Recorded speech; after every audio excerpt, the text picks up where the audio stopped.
Let's go for programming part. Download the Arduino software and open it.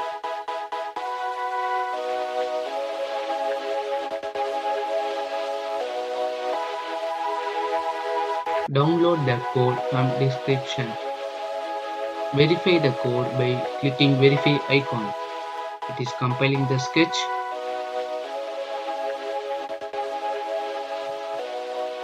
Done compiling.